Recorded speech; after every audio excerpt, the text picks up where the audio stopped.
सीताफल की खेती कर 1 एकड़ में 5 से 6 लाख रुपए की आमदनी करें। हेलो दोस्तों, मैं लतीफ़ कुरैशी। आप देख रहे हैं मेरा यूट्यूब चैनल लतीफ़ कुरैशी बेस्ट गार्डनिंग।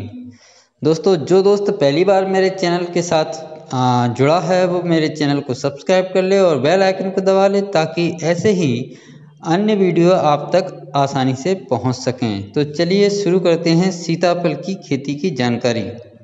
भूमि एवं जलवायु। शरीफा या सीताफल की खेती के लिए सभी प्रकार की भूमि उपयुक्त मानी जाती है, लेकिन अच्छा जल निकास जिस मिट्टी का हो वह भूमि बहुत अच्छी मानी जाती है। दोमट मिट्टी इसकी बढ़वार एवं पैदावार के लिए उपयुक्त भूमि मानी जाती है। जिस भूमि का पीएच मान 5.5 से 6.5 के बीच होता है वह भूमि शरीफा या सीताफल की खेती के लिए उपयुक्त मानी जाती है।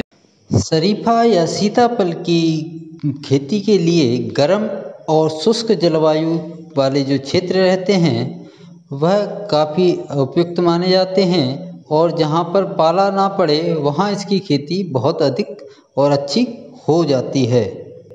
शरीफा या सीताफल को मुख्य रूप से बीजों द्वारा ही लगाया जाता है, परंतु अच्छी किस्मों की शुद्धता को बनाए रखने के लिए और तुरंत फल प्राप्त करने के लिए शरीफा या सीताफल की वानस्पतिक विधि द्वारा तैयार पौधों को लगाने से आपका जो उत्पादन है वह जल्दी मिलेगा और साथ ही साथ इसकी किस्म की शुद्धता भी पर्याप्त बनी रहेगी। इसके लिए आप बडिंग और ग्राफ्टिंग जो विधि हैं वह अपना सकते हैं। इसकी ग्राफ्टिंग के लिए आप अक्टूबर मध्य से नवंबर मध्य तक इसकी ग्राफ्टिंग कर सकते हैं, और यदि आप बडिंग करना चाहते हैं तो इसकी बडिंग आप मध्य फरवरी से मध्य मार्च तक इसकी बडिंग कर सकते हैं।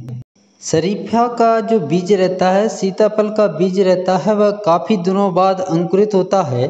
इसलिए इनके बीजों को आप 3 से 4 दिन तक पानी में भिगोकर उसका अंकुरण करवा लें। उसके बाद इसको ज़मीन पर लगाने से पौधा जल्दी निकलेगा। खाद एवं उर्वरक। अच्छी पैदावार लेने के लिए आपको सीताफल या शरीफा के पौधे में आपको कम से कम 20 किलोग्राम गोबर की अच्छी सड़ी खाद, 40 ग्राम आपको नाइट्रोजन, 60 से 70 ग्राम आपको फास्फोरस और 50 से 60 ग्राम पोटास प्रति पौधा प्रति वर्ष देना चाहिए। सिंचाई। शरीफा और सीताफल की खेती में सिंचाई की आवश्यकता।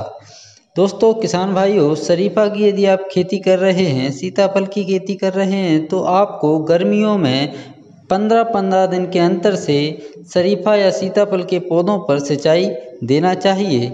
वर्षा यदि ख़त्म हो गई हो उसके बाद 1-2 सिंचाई आपको दे देना चाहिए, जिससे आपके फलों का आकार जो है अच्छी तरह से विकसित हो सके।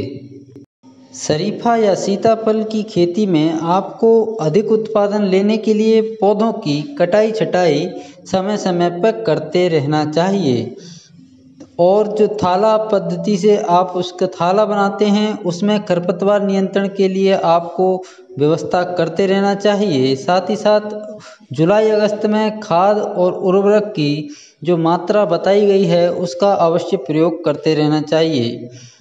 सीताफल के पौधे से अधिक शाखाएं विकसित करने के लिए आपको सूखी हुई जो शाखाएं रहती हैं उनको काटकर अलग कर देना चाहिए, ताकि नई शाखाओं का विकास अच्छी तरीके से हो सके। फलों का उत्पादन आने पर फलों की तुड़ाई।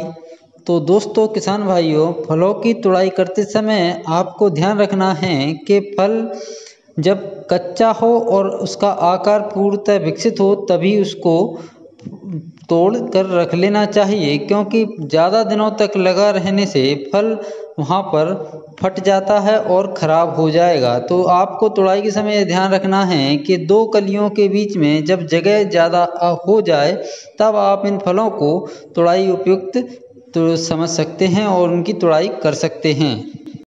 पौधे लगाने के 2 से 3 वर्ष बाद किसान भाइयों को इसका उत्पादन मिलना चालू हो जाएगा, और 5 से 6 वर्ष बाद प्रति पौधा 100 से 120 फल आपको देना चालू कर देगा।